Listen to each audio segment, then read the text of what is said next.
Hello, everyone. Welcome to Beyond Baroque. My name is Ivan Salinas, and I'm the programs coordinator. For those of you who may be unfamiliar with our space, we're a nonprofit literary arts organization founded in 1968. This started out as a project that began as an experimental literary magazine founded by George Dury Smith and evolved into the art space it is today. We're an organization dedicated to the artistic possibilities of language, offering readings, writing workshops, and gallery exhibitions year-round. I'd like to acknowledge our presence on the ancestral and unceded territory of the Gabrielino Tongva peoples. We acknowledge the wrong done to indigenous peoples through colonialism and genocidal practices. And as an arts organization, we're committed to uplifting their communities and artists. We offer free workshops every Wednesday on poetry. Our current facilitator is Venice-based poet Tom Leitches. Every Monday we host a fiction workshop with Raquel Baker.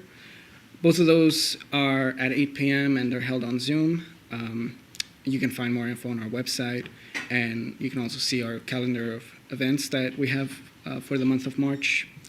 We have a few exciting events. On Friday, March 17th, we'll be hosting a reading in celebration of Melissa Bañales' new book, Root for the Underdog.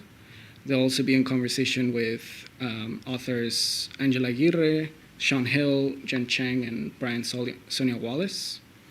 And we'll also have a poetry and jazz night featuring A.K. Tony, Tori Gesualdo, the Cesar Hernandez Quintet Band, and multimedia artist and poet Reese Langston.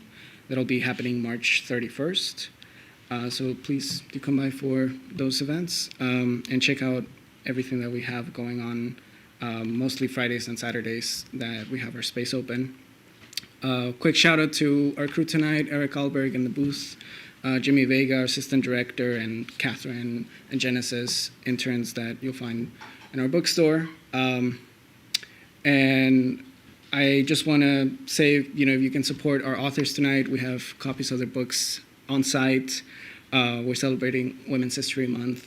And I want to thank the writers so much for sharing their time and their words with us tonight.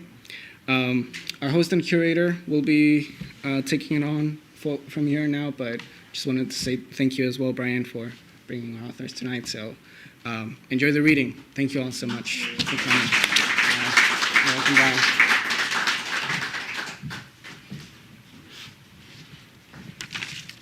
Welcome, and thank you for being here, and I appreciate everybody bearing the horrible traffic and getting here and sharing in these words with these four powerful women and to hear their voices, because I've read their work and they just connected with me, and they are all saying stuff that I really wanted to hear and feel that that's what literature is for, and literature is to express the have that voice and have that ability to, and that responsibility to talk about the hardest stuff in life that most people want to shy away from and don't want to deal with, but we need to really focus on and investigate and explore in order to understand it, in order to help make this country a better place and get more of that conversation going. Whether it's one of our features, Carolina Rivera Escamilla, who wrote a fictional sort of novel and stories and stuff about her experience in growing up in El Salvador at the time when the Civil War was breaking out and having to come as a refugee, and fictionalizing that and just showing how it is when those kind of factors kind of take over a country and tear it apart and tear everybody's life and what they want to do and take their freedom, or to other writers who maybe one of our other features today, Marisa Urritia Gedney, who has several poems in her book that focus on the environmental racism in South LA County and stuff that have been around for decades, that we're finally seeing some movement on, because the people have finally had their voices begin to be heard and stuff, and all these very necessary voices and every other person in between. So I'm just thankful that they were able to say yes and be available to come here tonight and highlight their words. And I'm always appreciative of this space of Beyond Baroque and being in the community that I grew up in the first kind kind of feel like it's my home, even though like I came to poetry kind of late and in my life after I wanted to be a novelist and stuff, and I didn't give a shit about poetry, and so here I am. Somehow I fell in love with poetry, and having featured once or twice here, so it's nice that this place is still here, and I appreciate everybody and what they still do here, and from Ivan to the crew working tonight and the people in the bookstore, and I appreciate them and having this space to hold and hear these powerful voices. But to get the night kicked off, we'll start with Marilynn Montaño, who is the bookstore manager of Libremobile in Santa Ana, which is like the only bookstore in the city of Santa Ana, and they do and their whole purpose is to focus on local writers and local writers of color and writers of color and get their voices heard and have host events and stuff for their voices. So she does good work in setting them up, as I can attest to from having an event there in December. And she's also a first-generation Chicana writer and artist from Santa Ana, California. Montaño is a proud daughter of migrant parents from Puebla, Mexico. She is the events manager and an advisory board member at Libremobile, a bookstore and literary co-op in Santa Ana, California. Also a Creator Studio Fellow, Montaño is a proud public transportation baddie. In 2019, Montaño was named Poet Influencer for OC Weekly's People's issue. Her poetry was featured in Mujer de Maíz, Seeds of Resistance, Barrio Writers, PBS NewsHour, the Column Review, the Sims and the Sims Library of Poetry. And before she comes up here, I had the privilege of hearing her words first last year when she featured at Tuidia's Pelling Poetry in Orange, California, and her words just blew me away, so I knew I had to figure out somehow to get her into a reading that I put together, and here she is, and she can wow you too. And we're still waiting for that book. Marilynn Montaño.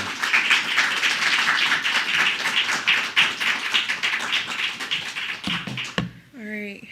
Good evening, everyone.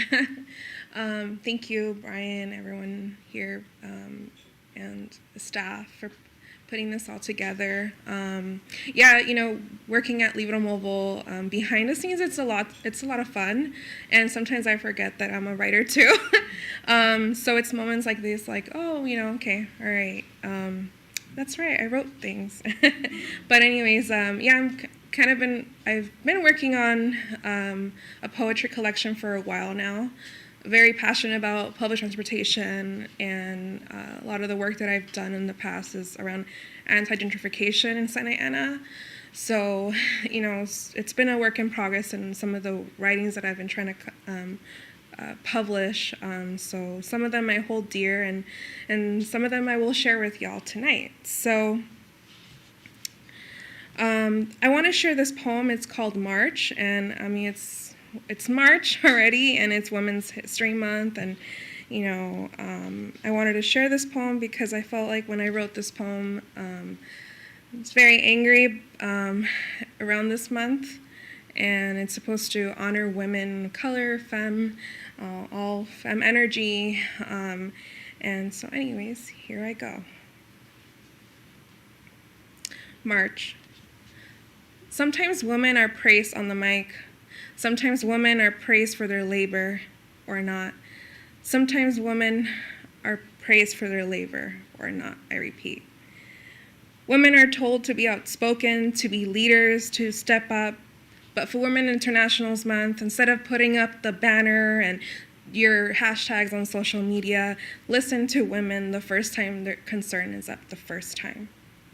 We as women already live with patriarchy in our own homes, and we have to challenge it at the dinner table, and then we have to do it all over again outside, in spaces that are supposed to be safe for communities, in spaces that were supposedly radical.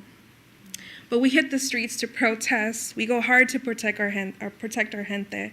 We give it all.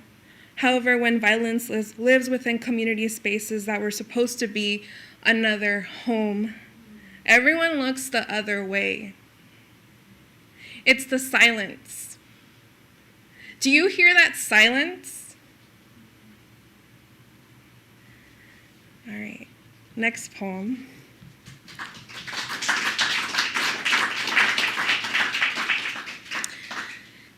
All right, this poem is called One Apartment. one apartment. Gasping for air, moving boxes, live multiple realities. Stacked towards the sky to gaslight the sun in apartment D. My joy exists between 8 p.m. and 5 a.m. on McFadden. A Jim Beam and Coke cocktail for company. And I become a version of my own apa without the yelling. And by day, I carry apartment D on my shoulders, too.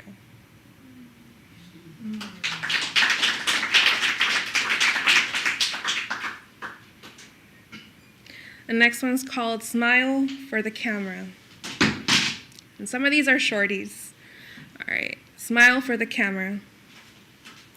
As the jacarandas hit the ground on McFadden, same promises come by and the politicians go, and the pain still lives within the street. Photographers ready to flash their camera for the New York Times in the time of the jacaranda. But if I spoke in jacarandas, would you listen to me then?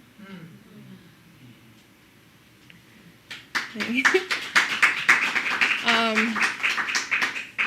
right. This next poem is called Tattoo Me. I hold this love wrapped in a napkin inside my tote bag. I yell its name at the street con mi café de olla and a $5 day pass. A witness to all the joys and chillona moments, but I have yet to tattoo its name on my skin. So this love will literally bury with me and never change. But as time goes by, this love becomes complicated and overpricing, and I feel like a complete stranger. I keep on reclaiming its name at every stoplight and coffee takeout. Santana, Santana, Santana.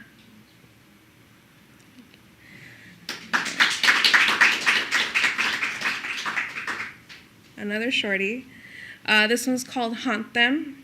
I was going through a breakup a few years ago, and this was one of them that just, sometimes you don't want to write for some moments.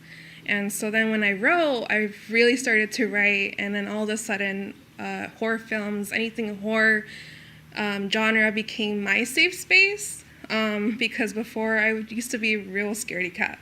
And so I now found a lot of comfort in the horror category, whether it's film, books, anything. So, all right. Haunt Them, that's the title of the poem. Before I watch horror films to cope with my grief, I put my anger in a shoebox. I poke small holes for oxygen and away from my reach, and I press play. In front of my computer screen, ghosts take the center stage, ready to cast their best scream, ah! To haunt those who trespass their space. But I do not flinch, and I question how I let all these men I once loved trespass my own space.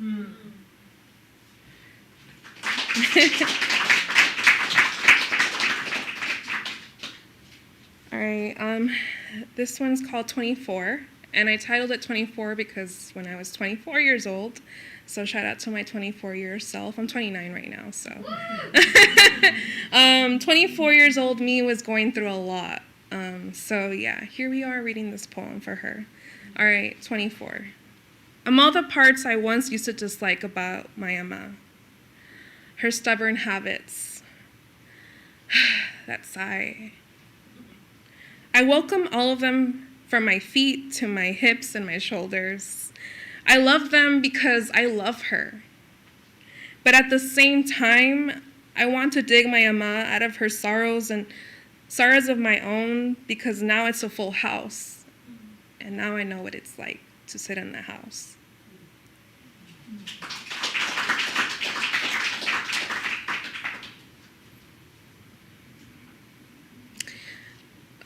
This one's called Sit. Sit. Our kitchen table is full and no place to eat. If I had breakfast, lunch, and dinner at the kitchen table, I'd be less fucking angry. And I would meet myself, like my real self, not my angry self, but myself without being angry. But only $20 or less for a temporary table among strangers at a coffee shop for the greatest escape. Once my lips land on the melting butter of my toast with a tonic espresso on my hands, I'm no longer in town or home. I have escaped, wherever that is. So my preferred table is a solitude with lots of sun and a rim of laughter before they close the coffee shop at 6 p.m.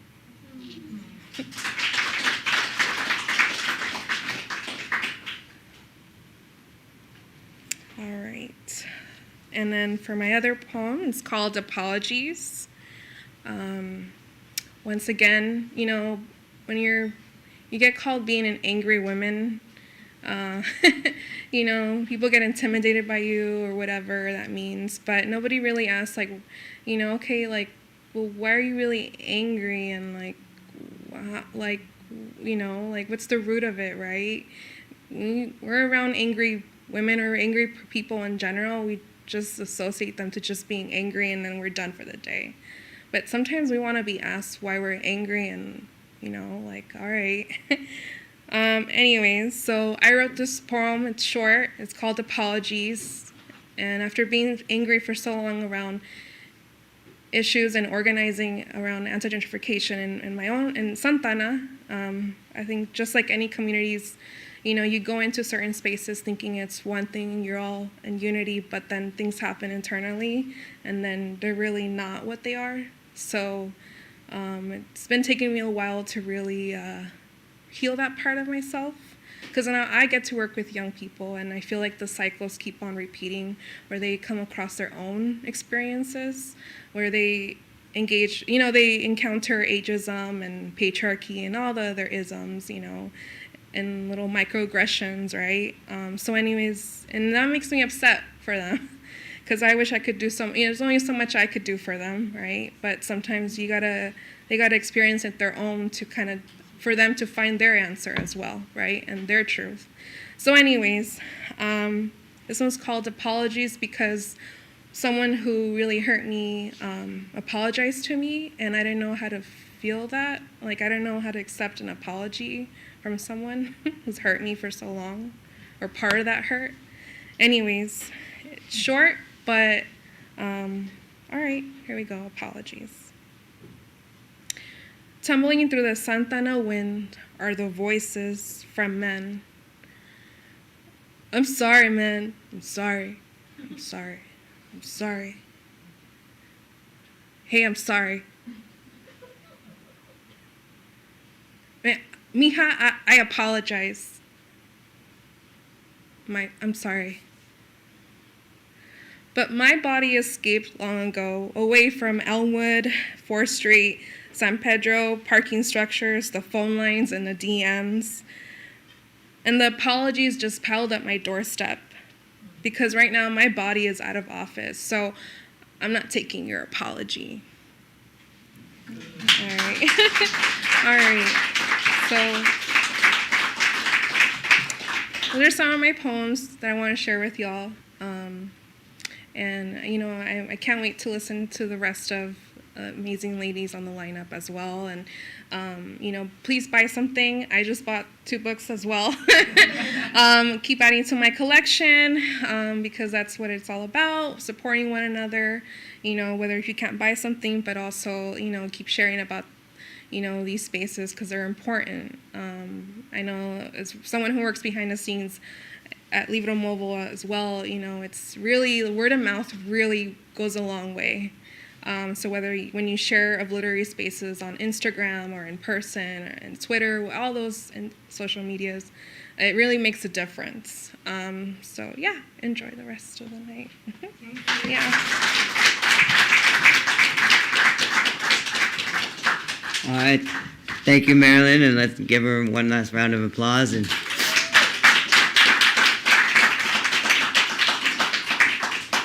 And I'm kind of jealous of her poems, since whenever I write poems, they seem to be long, and I seem to be a wordy poet, so it's always nice to to see somebody else or hear somebody else write short poems that are nice and compact and sweet and do that punch right at the almost at the beginning. And yeah, it's just a nice contrast into my work. But yeah, this next poet and writer, Carolina Rivera Escamilla, I had heard about her for way too long, and I had said for way too long, oh, that's her book After, which is a fictionalized version of her going through the Salvadorian Civil War and then leaving to come first to Canada as a refugee and stuff to escape the war and all the violence and disappearances.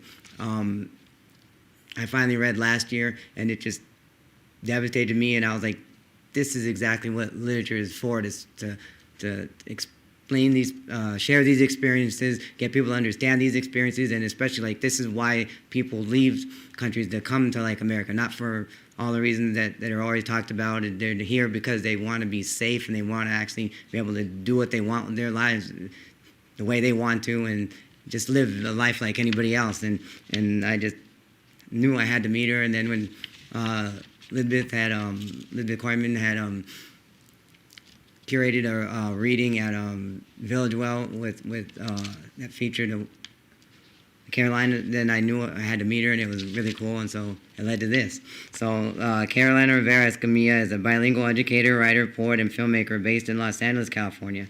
Born in El Salvador and trained in the performing arts, she was exiled during the Salvadorian Civil War in the 1980s. A participant and promoter of cultural events in Los Angeles, California since the 90s. Her writings have been published, among other places, in Bomb Literary Magazine, NYC, Anna Lecta Literary Arts Journal, University of Texas, Austin, Hostos Review, CUNY, Pan American Strange Cargo Anthology, and Collateral Damage, Women Who Write About War Anthology, University of Virginia Press, as well as in the anthology Migrant, Somewhere We Are Humans. Her essay, among others, is published by HarperCollins Press. Carolina Escamilla is the daughter, writer, and producer of the documentary Poets y Volcanoes, Menlio Argueta. Her book of short stories titled After was published in 2015 by local World Stage Press. Fellow of the Pan American Emergent Voices Program. She achieved her BA in English and Literature from the University of California, Los Angeles, and she is currently working on a novel as well as a forthcoming book of poetry for theater. You can reach her, her website is carolinariveraescamilla.com, and let's welcome her up to the stage.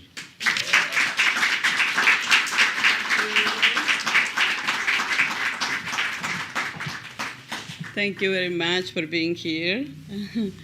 How are you? Great. Well, thank you, Brian. Yeah, yep, I'm here in the United States. All the refugees and exiles from El Salvador to this country was because the military in El Salvador, but also because United States helped to the war, right? Yeah. Well, I'm honored to share this space with Marilynn, Lisbeth, and Marisa, right? With these writers. And thanks to Brian and Beyond Baroque for creating this event. I will read two pieces from the story Teresa la Ciguanaba. Teresa la Ciguanaba is a nearly 20-page story from my book, After.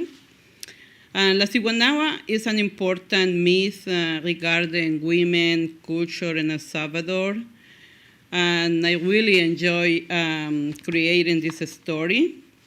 So because it allowed me to nest for a while within my culture. The context of the story, what it is about, is that two pre-teen sisters, the narrator and Estela, and a teenage cousin, Teresa, are walking to look for jobs working in a coffee plantation. This little walk turns into a journey full of revelations. There is a lot more to the story than these two sections that I will read. I hope you will soon read the whole story. So we'll start with that.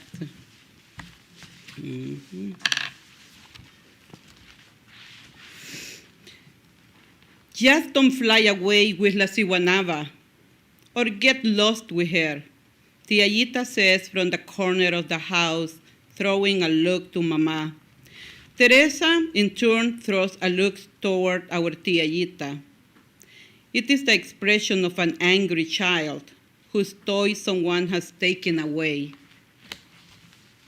Tiallita's mention of La Ciguanaba has almost always been connected to Teresa, even when we were much smaller. Teresa, my sister, and I often walked through the coffee grove. During the Christmas of 1970, Teresa, Estela, and my brothers and I went to cut coffee berries to make a pretend Christmas trees. We would often play hide and seek at the coffee grove close to home. And since we never had a real Christmas tree, we used to pretend one until the leaves became brownish like the old photos of Mama's grandmother and our great-grandmother. Now I like the way Teresa answered Tiallita because she was so emotional and always ready to fight when we were little. Tiallita's words has always been as startling as the end of recess bell, just when we were enjoying a game. When we were little, Teresa would laugh at our aunt and say things like, "Why do you always make me out to be a monster, señora?" Teresa's words sounded serious and were usually accompanied by her standing with her hands on her hips, ready for a fight. When Teresa spoke to Tiallita, everyone in the house would tense up, especially Teresa's mother. Aunt Lina is known for her patience and having a heart as calm as a still lake. Aunt Lina knows that if Tiallita and Teresa fight, they will both start throwing things. They launch whatever is near them: sticks, knife, fire, rocks, pots, pans, hammers, brooms, shovels. It is a dangerous battlefield. Now that Teresa is a mother, she sees the world differently. Today, she just says, "Tiallita, La Ciguanaba never cursed me, and she never killed anyone. It is the National Guard who has been killing, raping, and making innocent women and men crazy all this time. Let's not blame each other for their crimes." Tiallita is as surprised as we are by Teresa's words. Instead of getting defensive, Tiallita just walks away and returns to the stove. When I was little, Tiallita told me La Ciguanaba bewitched your cousin Teresa when she was playing in the coffee grove and turned her into a monster woman. Don't go by yourself to play in the grove. The ugly woman will touch you and turn you into another woman monster. And no man will ever want you after that. In my mind, I can still see these moonlight evenings when we sat in front of our house, watching the forest and listening to Tiallita talk about La Ciguanaba. I would admit that I was then afraid of this woman, but at the same time, I wanted to be like her. La Ciguanaba, she has powers. Teresa, a few years older than Estela and me, protested accusations Tiallita heaped on her, but Tiallita never listened. Then and now, I prefer Teresa's version of the story. She says La Ciguanaba kills men by taking the form of a beautiful, submissive woman to attract them to her. Once alone with them, she uses her long, sharp fingernails to stab them in their eyes and smashes their heads with a rock until they die. Other men disappear, it is said, because she keeps them in a cave. La Ciguanaba goes to the canyon in Sol Millet, where a creek flows to wash her long, flappy teeth. She slaps her teeth against the rocks like Landrich and cries for her son El Cipitillo, who was stolen from her. I'm sure Teresa has heard this story of La Ciguanaba from other women, too. After all, it is a mythical character. Does she hate women? I asked her. If you have children, she might try to steal them from you, but she doesn't hate women. If you are a young girl, she bewitches you, and you will be like her. My cousin Teresa laughed. The wildness of the wind and the flapping walnut leaf makes me wonder whether the mystery of La Ciguanaba ever touched my cousin Teresa. Or does just thinking of the myth of this monster woman dancing in the dusty wind that swoops over us, three girls, simply add to the mystery of La Ciguanaba? My tia Yita's talking about her and the fact that all my other aunts, great-grandmothers, grandmothers, with the exception of my mama, were all abandoned by the fathers of their children. Teresa stands up, sighs, and sits next to me, still under the walnut tree. The wind is soft and sounds as it might just go asleep. What are you inventing in your mind? She muttered. Teresa, were you ever touched by La Ciguanaba, like Tia Yita says? I asked. That señora is crazy. She's my aunt. But I think she hates me because I know something about her that Mama told me that I am not supposed to tell. Teresa looks up into the clean blue sky. What is it? I sit up straight. Hey, leave Tia Yita alone, Estela barks like our dog Capullo, who is small but with a thunderous bark. Did you ever meet La Ciguanaba? Tell me. I asked, trying to obey Estela's command. Yes. I even had lunch with her in Sol Millet Canyons. We rode the bicycle together looking for El Cipitillo, her son. She laughed, leans back, and reaches to snap off a dry branch from the walnut tree. She breaks it in pieces and makes a triangular pyramid shape on the flat, clean piece of ground before her. Come, here, look. Maybe La Ciguanaba will come cook for us. She laughed again, but her laugh fades into an angry, hurt sound. Thank you.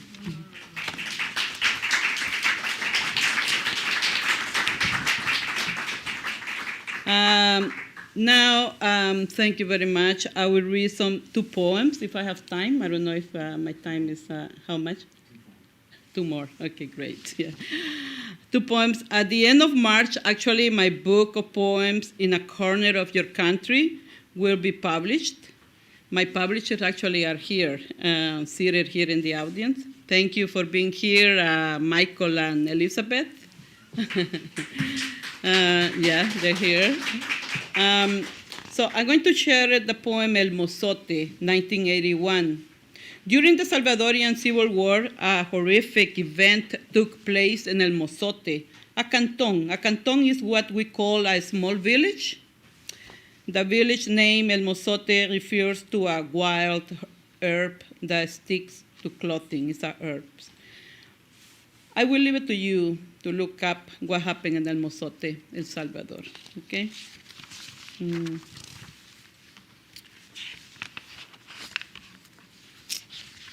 El Mozote. You open your fifth, 7-year-old girl, and I, Firefly, hesitate taking flight.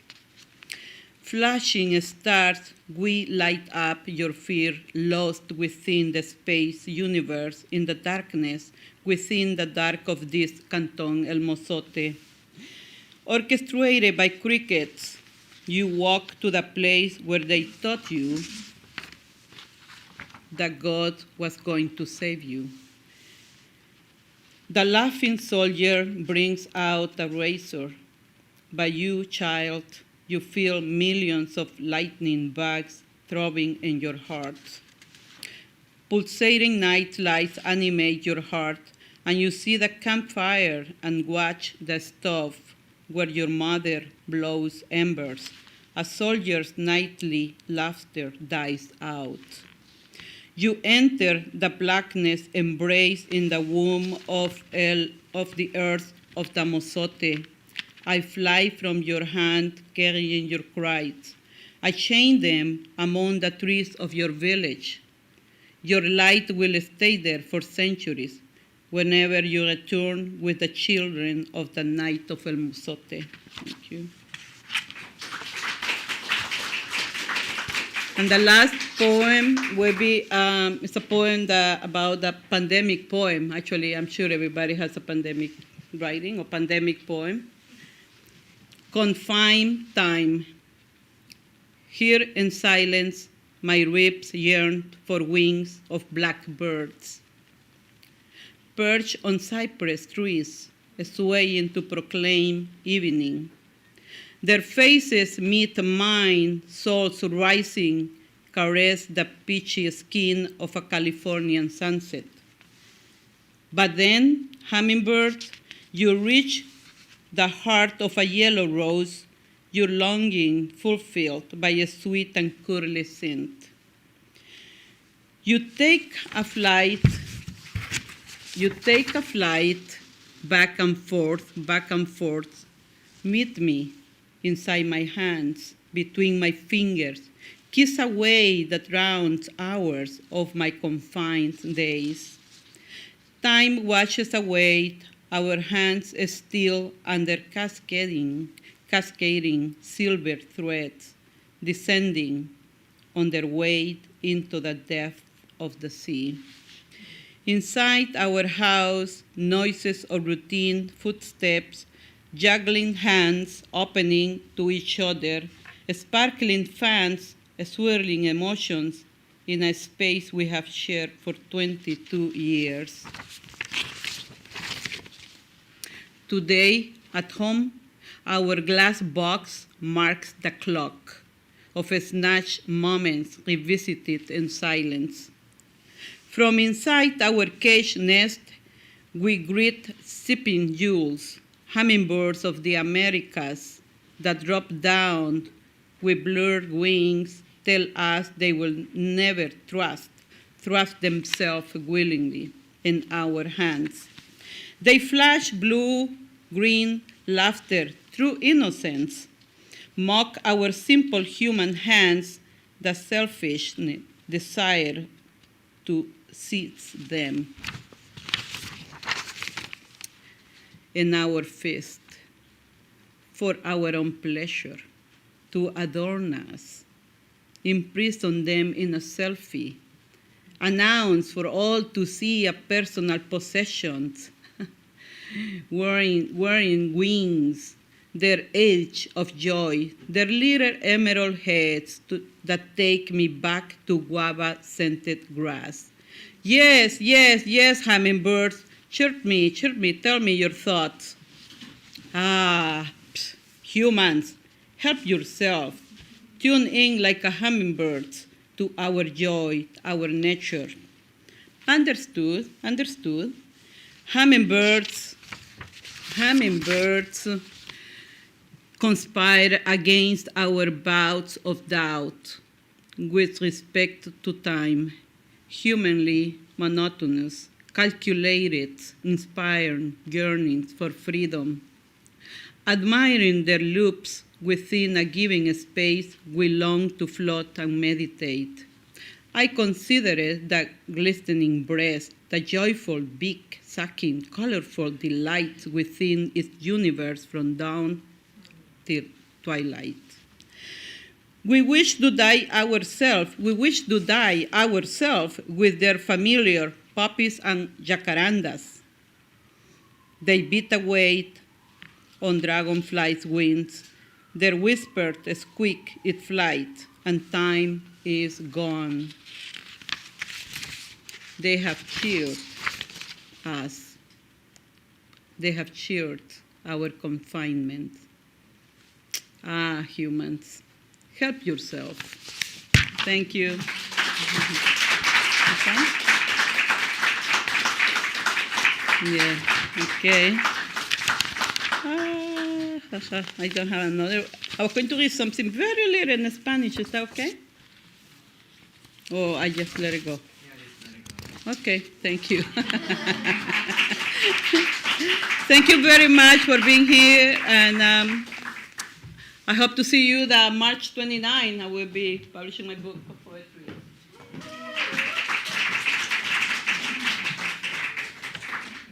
Thank you, Carolina. It's great to hear your poetry to go along with your fiction writing, and one thing that people may not know about the LA literary scene is that there's this whole subset of many great and talented Salvadorian writers that live in and around LA, from Cynthia Guardado, who published 2 books of poetry and is from Inglewood, to Cesar Avalar, who's the new poet laureate of Pomona, to too many others that I can't even remember off the top of my head. But yeah, she's just one of the great ones from the LA area. And next is Lisbeth Coiman, who I met because we're just great literary citizens and we're just part of the community, and we met through readings and got to know each other and even got on some hikes together and enjoyed her company. But yeah, I just always love to hear her read. And Lisbeth Coiman is a bilingual author born in Venezuela. She earned her BA in modern languages at Universidad Metropolitana Caracas and a master's in education at Northwestern Oklahoma State University. Her first book, I Asked the Blue Heron, a memoir, explores the intersection between immigration and mental health. Her bilingual poetry collection, Uprising, Alzamiento, Finishing Line Press 2021, alerts us about the fragility of our democracy. And yes, those poems are very loving and passionate and political, and the hard-lovedness of a country and wishing it could be better than it is and holding it to its best ideals. And her work has been featured in online publications from Accentual's Review, the Citron Review, the Coachella Review, to the Journal of Natural Wonder, La Blaga, Entropy, Lady Liberty Lit, Nailed, Hip Mama Magazine, Rabbit Oaks, Cultural Weekly, and Resonancias Literarias, and in print media, LA Parent, Spectrum, Volume 16, the Altadena Poetry Review, and Alkaloids, Women Who Submit Poetry Anthology. An avid reader and committed literary citizen, Coiman writes reviews for the New York Journal of Books, a member of Women Who Submit, and the host of La Palabra Reading Series. Coiman lives and works in Los Angeles. Let's welcome Lisbeth Coiman.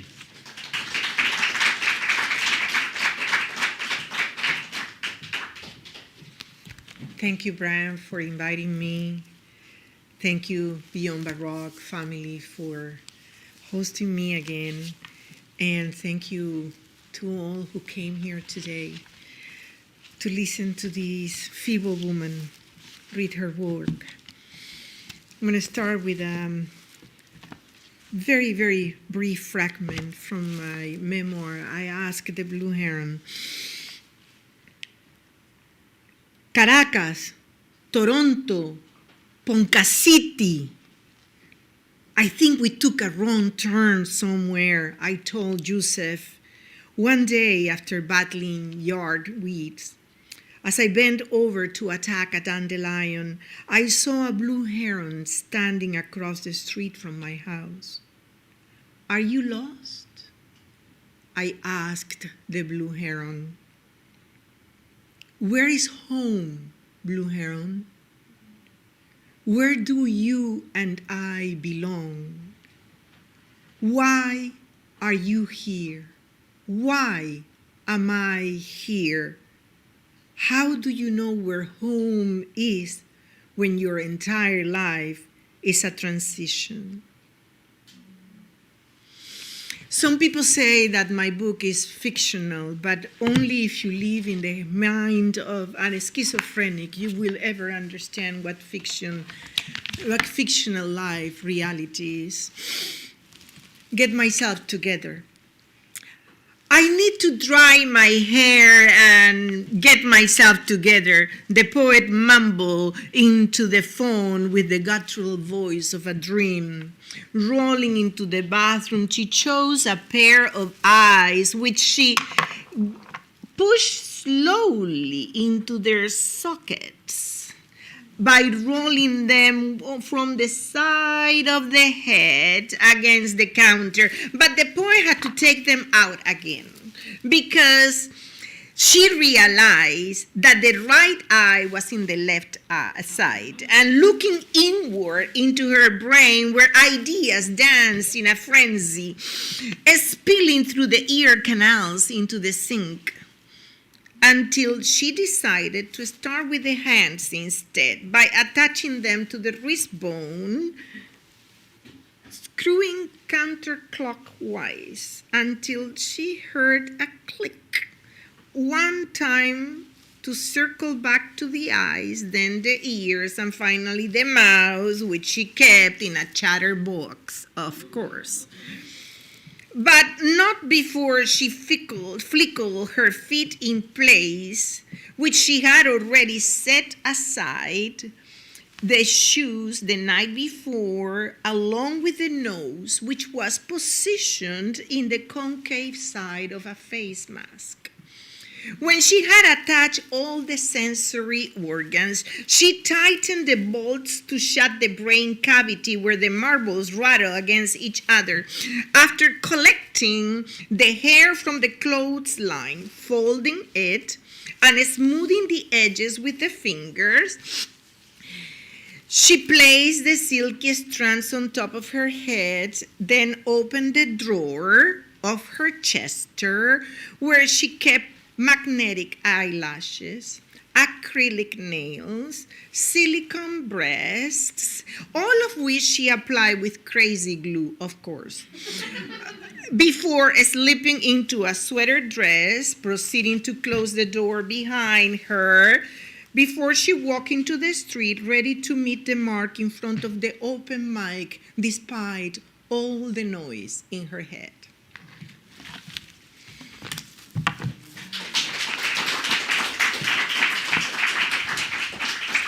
And I'm not going to read the sad part of this book, which is most of it, but I'm going to read about the joy of being Venezuelan. Caramba, mi amor, caramba, lo bueno que hubiera sido si tanto como te quise, así me hubieras querido. We exhale in ecstasy, and in the communion we become mythical. Drums make my hips sway with the rhythm of passion and the memories of the hot land of my youth. The parranda that honors the black saint enters every house on the main street of Caucagua. They present San Juan's image to each home in the town center. Bottles of dark rum pass from hand to hand and mouth to mouth, while the women take turns worshiping their saints with their dance. Soon the procession moves to the town square. Our eyes meet in Curiepe. You fight for your place at the center of the plaza. My luscious behind governs my body. We smell the strong sense of desire. I see myself in your pupils, drunk of the folia and drunk of you. in this quadrilateral space, there are no distinctions. There is no knowledge, no culture, no manners. All past is forgotten. All future is futile. You are Pegasus. I am la gran garza azul, flying side by side. The humid air cools our hot bodies. We glide over tropical forests where some of my ancestors met with chains at their feet, while others had whips in their hands. We hover over cocoa and coffee plantations, but we can't see their fruits because they are protected from the elements by the prodigal shade of ancient trees. We fly over women grinding corn at a two-hand pilon. We hear them humming the cunning verses of their chant. Io, dale duro a ese pilón, que se acabe de romper. Io, que en el monte hay mucho palo y papá lo sabe hacer. Yo no quiero hombre casado, porque huele a mataura. Yo lo quiero solterito, que huele a piña madura. We cross over the top of the mountain of Samurito and head north to see the pristine coves of the coast. We pass slightly over and observe people basking naked on the turquoise beaches, unaware of our curious view. Nearby, people are dancing to the African beat of the streets of Todasana.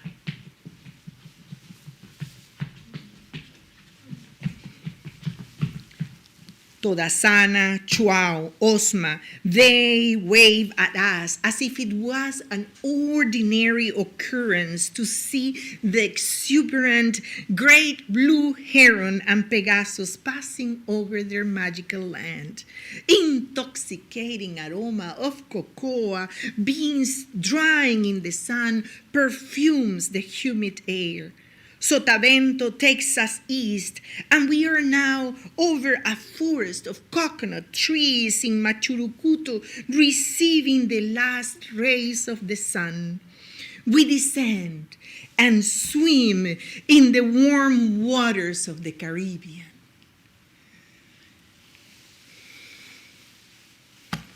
Later, we lay our exhausted bodies on the beach and fall asleep to a stellar show. I wake up to the rustling of sheets and the aroma of robust coffee. You sit next to me, kiss my forehead and say, "Buenos días, negrita."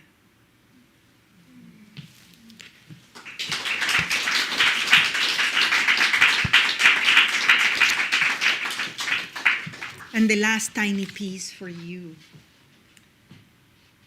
I'm going to say it in Spanish. Voz en la oscuridad. No recordaré el silencio de aquellos que me dejaron sola. Recordaré las voces que sostienen mi mano en la oscuridad, susurrando, estoy aquí contigo, negrita.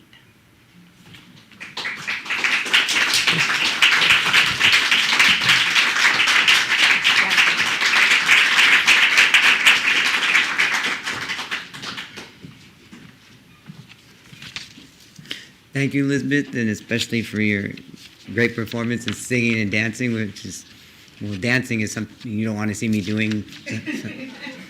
So yeah, it's better to see you do it anyway.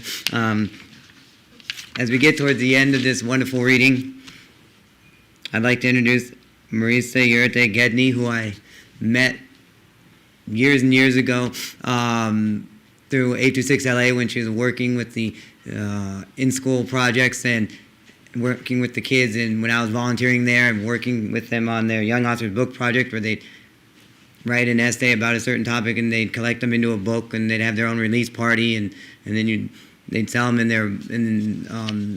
the Mar Vista and the Echo Park branch of their organization, and just like any other writer, and they get that moment where during the reading where they feel like they're special, just like anybody who's releasing a book, and that's so cool to see their expression. But yeah, that's kind of how we met, and through there, and then I guess it inspired her enough to want to write too, and she's written her own book of poetry that came out last year, and so yeah, somebody who's from Southeast LA, yeah, her book has a lot to do with that area, among other things, and Marisa Urritia Gedney is a courageous cultivator out to witness people. She facilitates healing, justice, and growth through transformative leadership with individuals and organizations, and most recently co-founded Your Truth at Work, a BIPOC healing space for women and gender-expansive advocates who demand and desire equity and justice at work.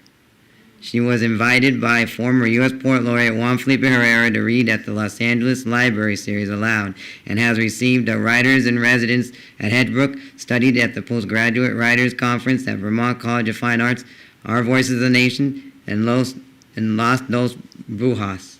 Her first poetry collection, Alter the Imagination, is available now from Finching Line Press. Let's welcome Marisa.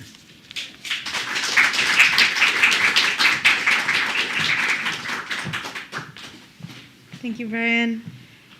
Yeah, you had me really reflecting on the fact that in my 15-year career as a nonprofit leader that I probably published over 50 books, and it was my time to publish my own.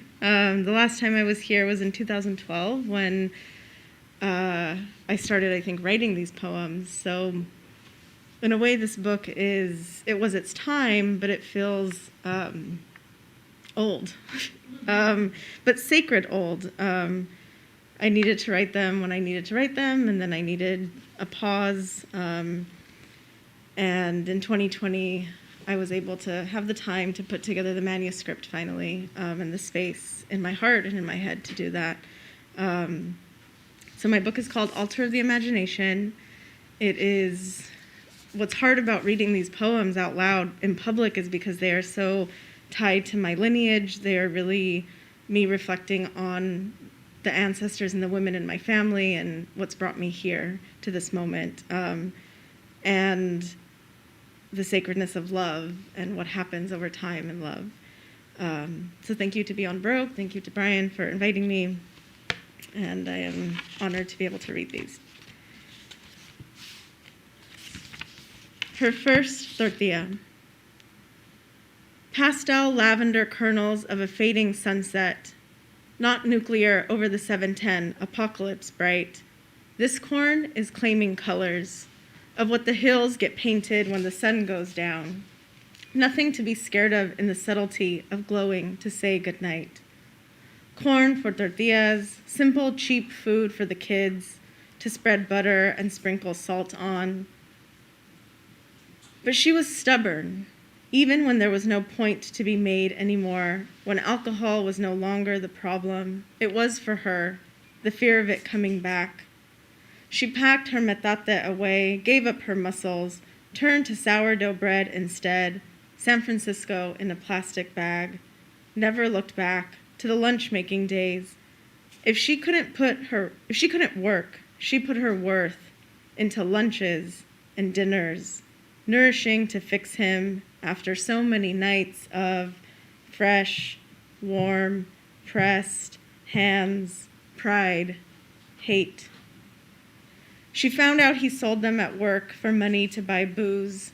She could have hit him with the comal, wished one of them dead at least. So never, ever again turned tortilla into tortilla. Not in her tongue, the one nuns and her mother thought was stupid, so they beat her. She dropped out like a disease. The one she grew from stress seeping into her joints. No pancakes either. Nothing round or soft. She wished for a machine to make waffles or bread dipped in egg and cinnamon. New requests so people would stop asking her for that old one. Those colors of corn grown so close to the ocean, that purple, that pink, the colors she asked us to wear to her funeral, so beautiful, maybe it would have been time to make her first tortilla.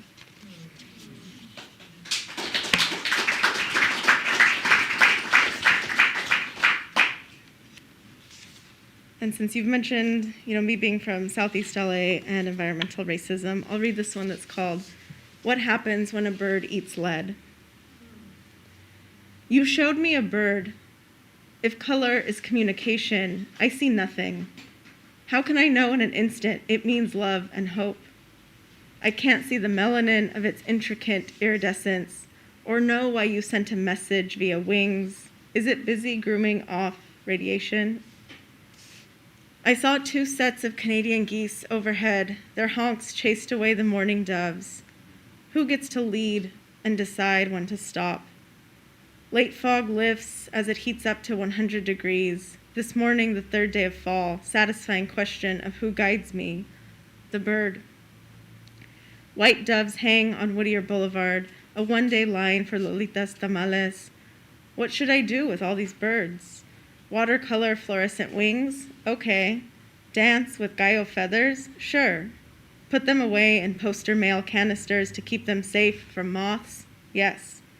Not take offense when the one danzante from San Jose says my feathers are going in the wrong direction? Okay. What should I do with all these birds?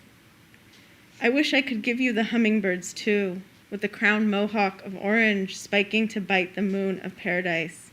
Winter blooms for such a tropical heat of a plant.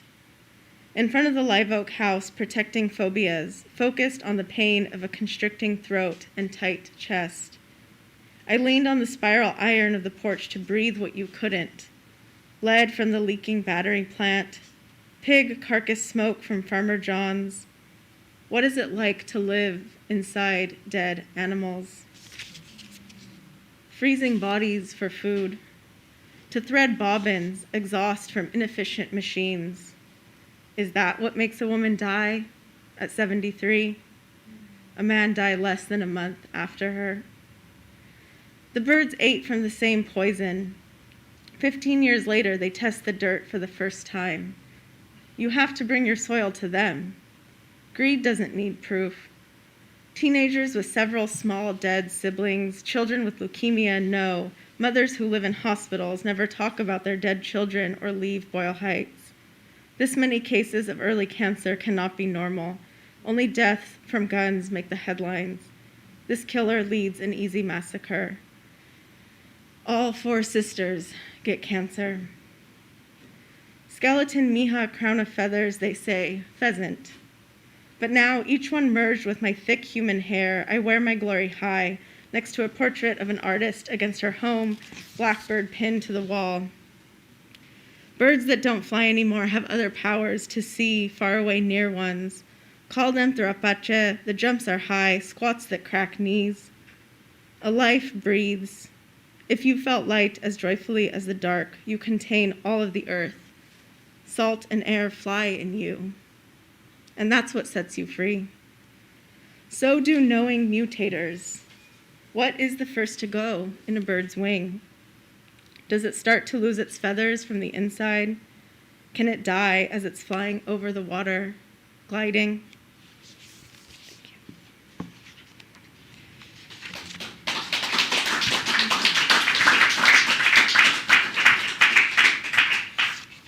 And this one's about my mom. Her name is Beverly. Her name doesn't say enough. Were you mad when your Indio daughter gave us a revolutionary name, a hard-to-say name, names with R's that roll, and tanned her skin to deep, dark brown, parted black hair all the way down to her butt, There was no mistaking that she was a shiny, happy Chicana fighting for her rights in her own VW bus. Introduced herself as Beverly, and white, black, brown, all were confused. It's not quite the movie star name you thought it was. Where did a Beverly come from? She drove from East LA to Commerce, knew she was poor, but had her no accent tongue. Perfect Spanish on the inside, and her name, no ita, can be added to that. She's pure 3 syllables of you fit right in. You gave her this because she didn't come out with milky skin or eyes like a messy blue storm. You gave her this, and she passed it on.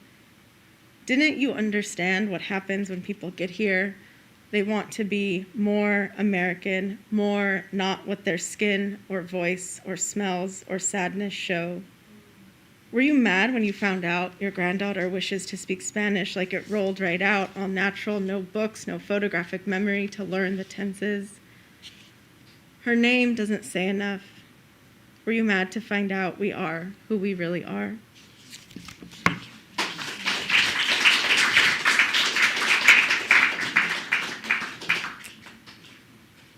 All right, I'll read 2 more from the last chapter called Spirit Technologies. For those of you who are familiar with danza, Aztec dance, danza azteca, you might get some of those references. And this one is really, this particular poem is very much a call to the 4 directions. The concha called and asked, "What's up with you?" "We are here. Where are you?" First call, the contista tale. Who's the great-grandmother of this joke or sad story? Second call, mystery woman tells herself to stay on the right path. Where is it easier to get lost, the desert or the mountain? Third call, man asks for spring. Should he still grow a garden of food and medicine in a drought? Fourth call, lift this baby to the light. What's her name, and did she come from the moon? Noise gets pulled and turned on edge when the concha blows. Sirens are only for those waiting. This alarm is silent. Even when the call is loud, dizzy from blowing air to be heard, it never comes back. Even if your canto is ugly, and it is, divine confusion, wherever you have to make the call, this wind instrument is not for you. Get back to work, adjust to the blue, bottom. You can breathe here too. When you call back, say, I'm a wild woman, keeping the night, keeping the day. I wake up early to do a lot for you. Give it what you got like a bat out of hell, the hell it's been to, or all of them.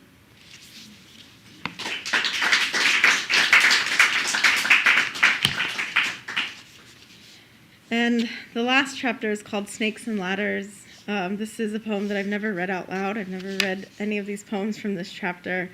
So thank you to Luisa for giving me the confidence and feeling brave enough to read this tonight.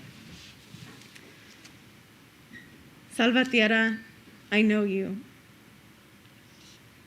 And this is Carolina, you wrote from the voice of the hummingbird, so I was also called to read this poem is from the voice of a snake. Snake catches us with eye and tongue as we hike past the avocado grove toward the goats and bougainvillea. I would have kept walking too close to say, hi, honey. Not knowing clarity warns danger, I should have known the quick spin and aggressive protection of a smooth body. I am fire serpent when I dance too, with a flower growing out of my back. You too, Xochitl? I am not you, she says, pero, hi, honey. You say, stay there while I get a stick. I mistake your staff for a sword. Ask you not to get involved with her skin. Do not touch what you do not know. Both of them roll their eyes at me. I see him as Snake. His search for a long enough piece of wood. She approves. Salvatierra, I know you. Hi, honey. Thank you for respecting my speed, not expecting me to move or grow for you. We do not molt on command. Play with me next to underwater choya. I don't hear any of this conversation. My mind is on getting to the other side, only able to read obvious signage. I question the barbed wire. Why is the fine so high for picking fruit? She allows us to walk past, eyes following eyes until we're the same distance away from the horizon. We don't get sent back to zero. His skill is success this close to mountain and sky. Salvatierra, I know you. What redeemed me this time? Not luck, but his trust in the time it takes. One more chance to play. Save the earth in soundless stillness. Save me. Thank you.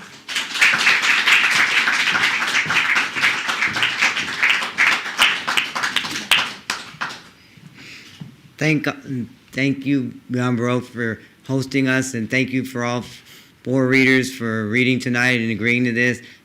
They're just a small example of why I just love the literary community of LA and why these writers are so powerful and everything and all their stories, and they're just so many that I don't know how you can get sick of them or bored of them, and you can not read anything else but literature, and it'll fill you up. And hosting readings like this and give them a chance to share their words and their stories is just something that I'm passionate about, and which is why I also have my website, Los Angeles Literature, which is a website dedicated to the literary community, where I have post weekly of my list of weekly events. So as many events as I can find is posted there, so people can see them and get out and support these writers. And I have different pages for like open mics and independent bookstores and local independent literary presses, so people can get to know the community and know what's going on. And I'm in the process of turning it into a full-fledged news and information site, where I'm going to be asking for opening up for submissions and making it a real site where you can publish articles on what's going on in the community, book reviews on writers of LA writers and books about LA and criticism about them and their writing and everything in between. And I'm just glad that we could have this night, and thank you, Brian Baroque, and everybody for working tonight and making this happen. Thank you, and please talk to these writers and get to know them and support them by getting their books.